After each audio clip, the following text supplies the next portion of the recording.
Hello everyone, welcome to my channel.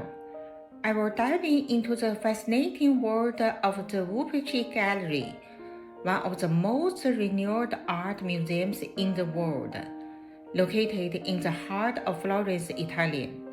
In this 15 minutes exploration, I will cover the gallery's rich historical background, its distinctive architectural features, and a captivating legend tied to its legacy. My focus will be on the architectural brilliance of this iconic structure. So, let's embark on this journey through time, art, and architecture. First, historical background. The Uffizi Gallery, or Galleria degli Uffizi, began not as a museum, but as an administrative hub. Its story starts in the 16th century under the powerful Medici family, who ruled Florence and were prolific patrons of the arts. In 1560, Cosimo I. Medici, the Grand Duke of Tuscany, commissioned the construction of the Uffizi, which translates to offices in Italian, to centralize the administrative and judicial offices of Florence. The project was a bold statement of Medici power, consolidating governance while showcasing their wealth and cultural influence.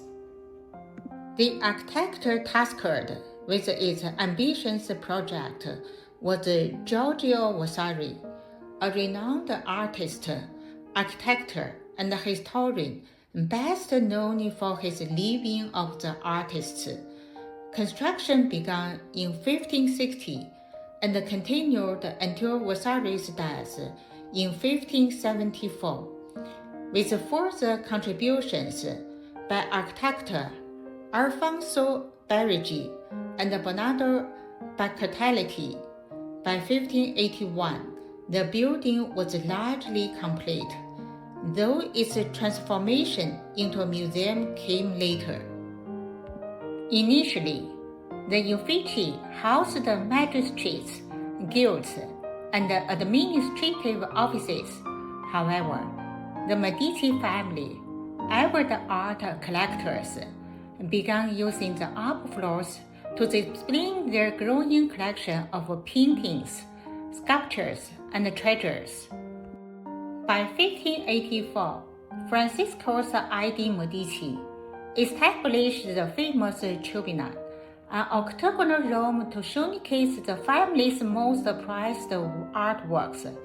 Over time, the building's purpose shifted from bureaucracy to art, and by the 18th century, it was officially opened to the public as a museum under the last Medici heiress, Anna Maria Lucia, who ensured the collection remained in Florence for posterity.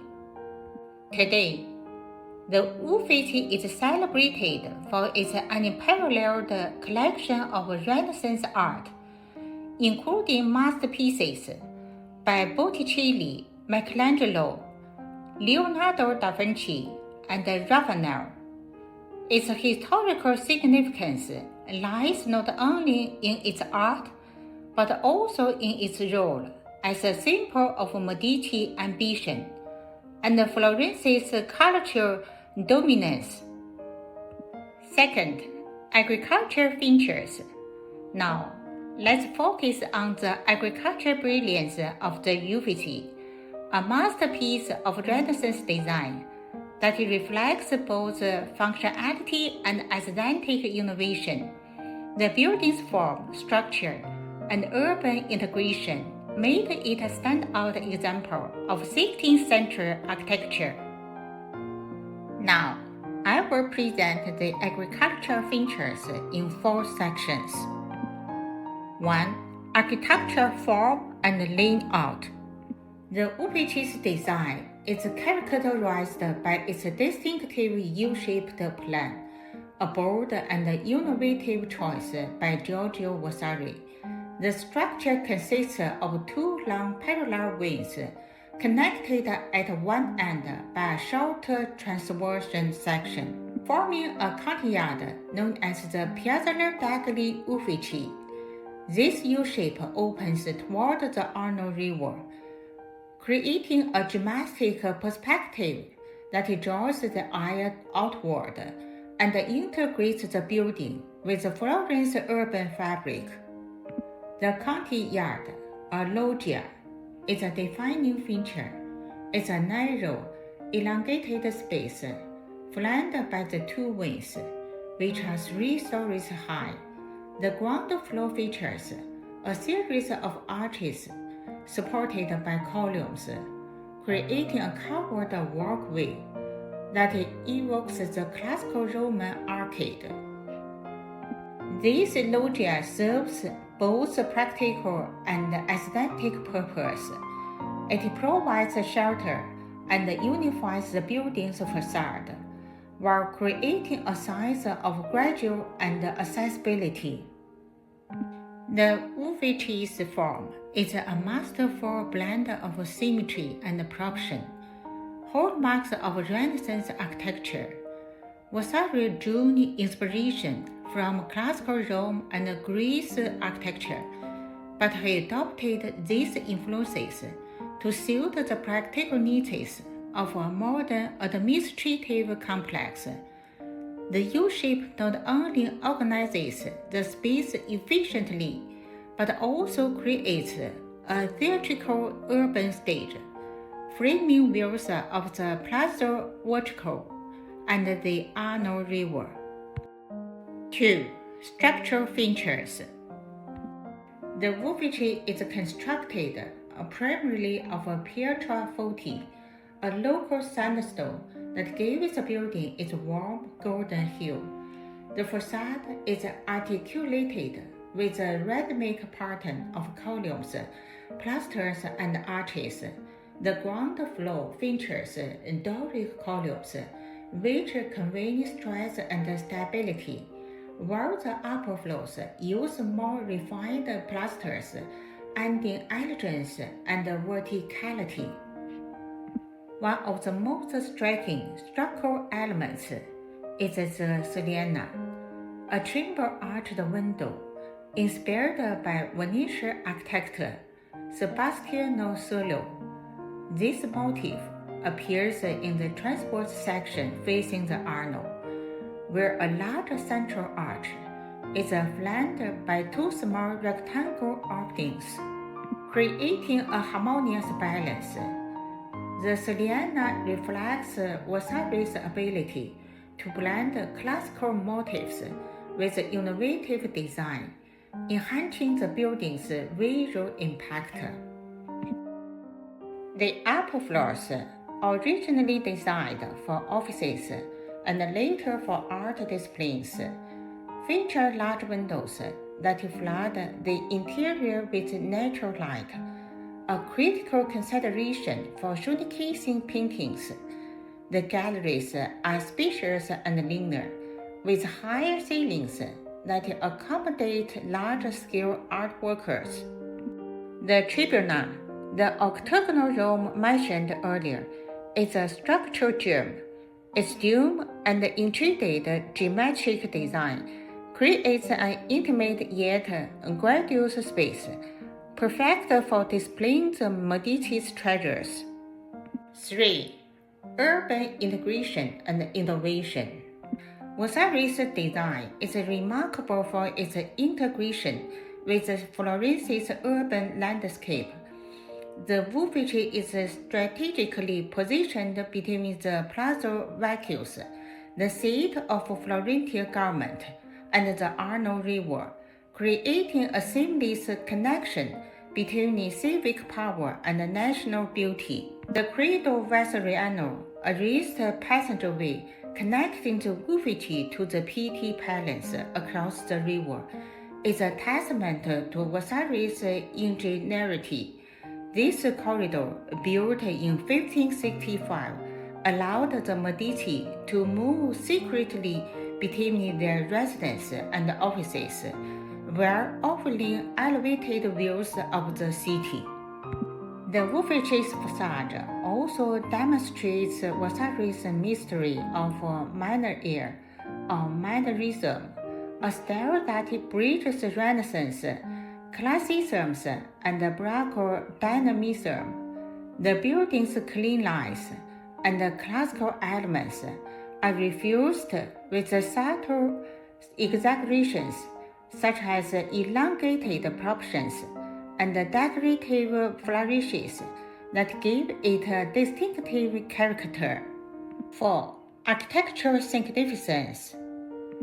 The Uffizi's architecture is significant not only for its beauty, but also for its influence.